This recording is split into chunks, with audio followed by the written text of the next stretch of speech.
Nah, kita akan masuk kepada pembelajaran tentang pembuluh darah vena.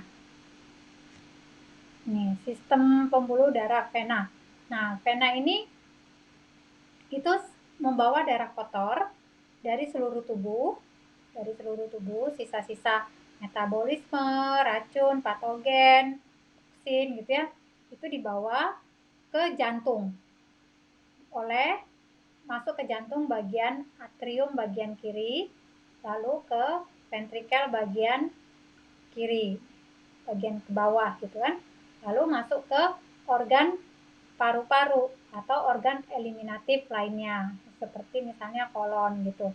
Nah, siklus ini konstan sepanjang usia sampai mati gitu, baik tadi yang dari paru-paru ke jantung maupun dari jantung ke paru-paru, itu siklus yang konstan gitu, yang terjadi sehari-hari, sama seperti di dalam alam semesta. Matahari terbit di sebelah timur, tenggelam di sebelah barat gitu, dan itu berlangsung terus-menerus gitu sampai nanti bumi ini selesai gitu, dan tidak pernah matahari terbit sebaliknya atau matahari terbit dari tenggara atau dari barat daya, enggak. Matahari terbit dari sebelah timur lalu tenggelam di sebelah barat. Nah, vena dan arteri itu udah punya siklus sampai kita mati seperti itu gitu, tidak akan pernah berubah. Nah, lalu si pembuluh vena ini dia itu berisi makanan yang asidik, yang asam gitu, baru bersih dengan kompleks sugar gitu kan.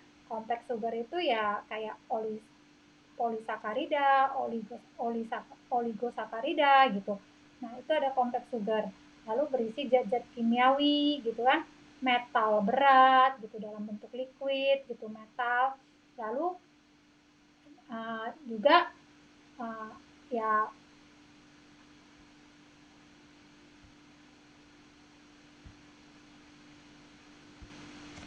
nah jika kalsium kurang terutilisasi gitu ya, maka ini akan menyebabkan bahaya pada sistem pembuluh darah gitu.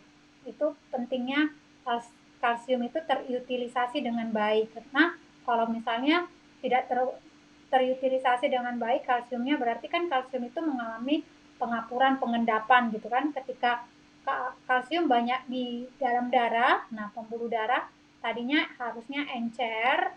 Nah, ketika ada kalsium, pembuluh darah itu peredaran darah itu menjadi kental, menjadi lambat gitu. Dan ini ya menyebabkan masalah gitu, dan menjadi beratnya sistem pembuluh darah ini gitu. Karena naturnya di dalam tubuh kita ini ada tiga sistem yang arusnya itu nggak boleh macet gitu, nggak boleh tersumbat gitu, yaitu, dan tiga ini yang harus kita ingat gitu. Nah, segala banyak penyakit masalah ini ya karena tiga sistem ini ada mengalami namanya penyumbatan atau kemacetan. Nah, apa aja itu sistemnya? Sistem pembuluh darah gitu, sistem limpatik, sama sistem syaraf. Nah, itu kan seperti aliran air terjun gitu ya. Nah, itu nggak boleh macet gitu. Kalau terjadi kemacetan, maka yang dibawa dari atas itu juga menjadi macet gitu. Baru yang kembali dari bawah ke atas itu juga menjadi macet gitu. Nah, di dalam tubuh kita itu ya hukumnya sederhana gitu, simpel sekali gitu, bahwa tiga sistem ini tadi, sistem darah, pembuluh darah, lalu sistem limpatik, dan lalu sistem syaraf, alirannya itu nggak boleh macet gitu. Nah, jadi kalau kalsium tidak terutilisasi dengan baik, nah lalu kalsium itu banyak di dalam darah, itu yang membuat darah itu kayak mengental dan jadinya makin berat karena tidak bisa dialirkan dengan arus yang keras, arus yang lancar gitu kan. Nah, itu menyebabkan masalah nanti pada pembuluh darah. Itu misalnya ya pembuluh darah pecah gitu kan, yang akibatnya ya bermasalah gitu. Misalnya di otak gitu kan, pembuluh darah pecah gitu. Nah, itu karena ya terlalu pembuluh darah itu terlalu asidik gitu, terlalu asam gitu, karena banyak kotoran-kotoran. Nah, kalau saya memberi penjelasannya seperti saluran air Bapak Ibu gitu ya, kan ada pipanya gitu kan. Nah, ketika pipanya misalnya dari tempat pencucian piring gitu ya, nah itu tidak pernah dibersihkan, itu kan lendir-lendir menumpuk di situ gitu kan, kotoran-kotoran menumpuk di situ. sisa-sisa makanan, lalu ada rambut, lalu ada kulit atau apa segala macam, dan di situ kan itu semua kayak sampah yang menempel di dinding pipa itu kan, di dinding pipa dan menghambat juga saluran. Nah, kalau ini nggak pernah dibersihkan, kotoran itu nggak pernah diangkat, lalu dinding itu jadi menebal, menebal, menebal, sehingga tadi diameternya besar menjadi diameternya kecil gitu. Nah, ketika diameternya kecil, padahal harusnya kan arus itu kan kencang gitu dari belakang itu harus kencang gitu datang. Nah, sedangkan pipa itu udah mengecil gitu. Padahal tadinya besar, tapi karena lengketan banyak di sini, perlengketan menebal-menebal, akhirnya lubangnya jadi kecil. Lalu arus yang tadi, darah yang membawa, kan situ sistem transportasi gitu ya, kayak mobil gitu ya, macet gitu, parah, terjadinya kecelakaan gitu kan, karena tidak tidak bisa nih lubang ini ditembus gitu, karena arus yang masuk itu harus kencang, sedangkan lubangnya pipanya itu kecil gitu. Nah, akhirnya pecah gitu. Nah, itulah yang menyebabkan pembuluh darah pecah gitu, entahlah pada mata, entahlah pada kepala gitu. Nah, itu kenapa? Karena ya pembuluh darah yang asidik tadi, kompleks sugar, lalu kalsium tidak terutilisasi dengan baik. Nah, itu menyebabkan bahaya pada pembuluh darah vena. Nah, lalu dinding pembuluh ini itu kan sangat sensitif ya gitu terhadap inflamasi. Inflamasi itu dihasilkan dari mana? Inflamasi itu peradangan ya. Nah, itu dihasilkan dari mana? Dari asam yang tersumbat gitu.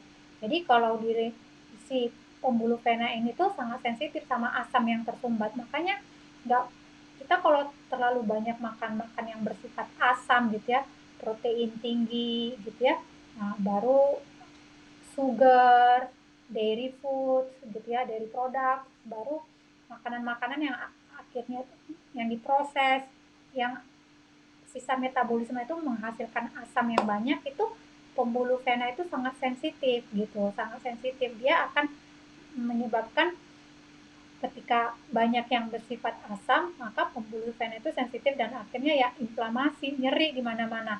Nah, salah satu contohnya itu misalnya kelihatan pada kaki ya, di bagian belakang itu uratnya menonjol-nonjol yang biru gitu kan keluar gitu. Nah, itu ya sangat simpel sebenarnya, itu karena sudah terjadi inflamasi di dalam pembuluh vena itu yang akhirnya bikin kaki kita kayak jalannya itu pincang, aduh sakit kakiku ini, lututnya gitu. Terus paha di bagian belakang itu uratnya itu kayak keluar-keluar kayak spider gitu kan, kayak laba-laba, pembuluh venanya itu kayak laba-laba gitu, kayak yang disebut spider veins gitu. Nah, itu karena ya pembuluh vena itu mengalami inflamasi karena kita terlalu banyak mengkonsumsi yang bersifat asam, yang menghasilkan limbah, yang menghasilkan racun gitu yang bersifat asam. Nah, ini si vena akan merasa bermasalah inflamasi. Nah, jika sumbatan itu tidak dicegah oleh steroid dari kelenjar adrenal, bukan steroid obat yang kita makan ya, tapi hormon steroid. Jadi sebenarnya kita nggak perlu obat gitu, karena udah ada hormon steroid yang ada di dalam gitu. Terus karena kita ada pengetahuan, oh steroid diperlukan untuk inflamasi peradangan ini, terus kita makin makan obat kimia gitu, obat steroid. Nah, itu makin memperberat gitu, makin memperparah. Tapi yang dimaksud ini adalah hormon steroid yang bersifat natural, bukan yang artifisial dari drugs, dari obat.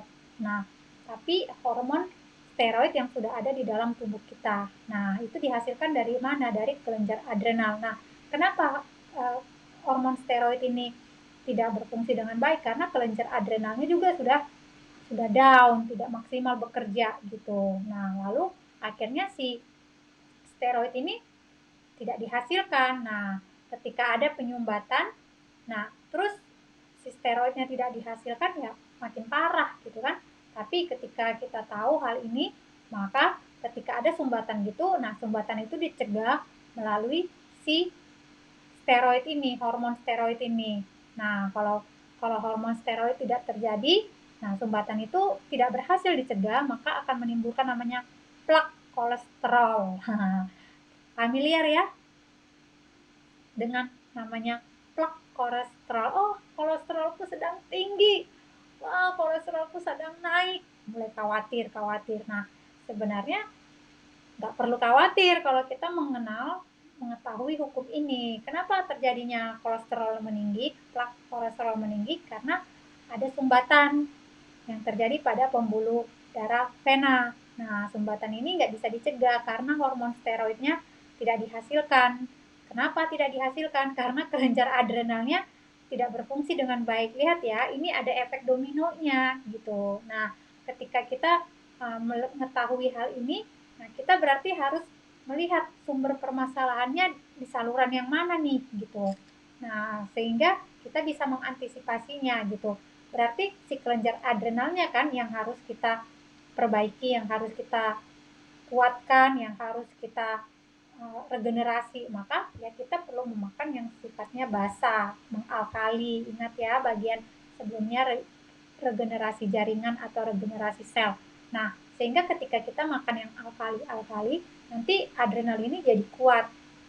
Ginjal juga jadi kuat. Nah, setelah adrenalnya jadi kuat, dia bisa mengeluarkan agen-agen tadi, seperti misalnya enzim, misalnya hormon yang diperlukan, dan juga yang lain-lainnya gitu.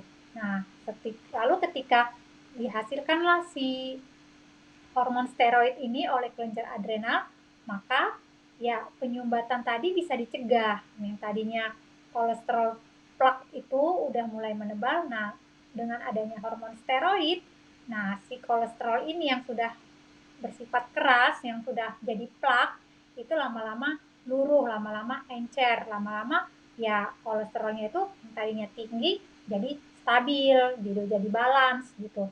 Lalu pembuluh vena tadi tidak lagi tersumbat gitu. Kenapa? Karena sudah dibersihin gitu sama si steroid. Lalu yang pembuluh darah vena tadi yang berlumut, udah mulai pekat, yang tadinya lubangnya kecil gara-gara dikuatin kan dengan mengalkali tubuh, mengalkali sel.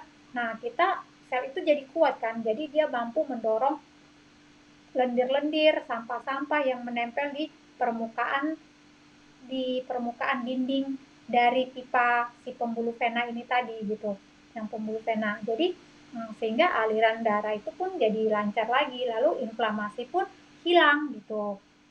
Sumbatan-sumbatan tadi sudah gone sehingga inflamasi hilang. Lalu nanti kalau kita melihat kaki kita bagian belakang, paha gitu ya, di bagian belakang itu spider vein itu pun lama-lama jadi hilang gitu, lama-lama jadi nggak langsung hilang yang dan nggak dalam bentuk yang cepat. Ini tergantung proses detoksifikasi yang dilakukan dan seberapa besar niatnya untuk mengalkali tubuh gitu.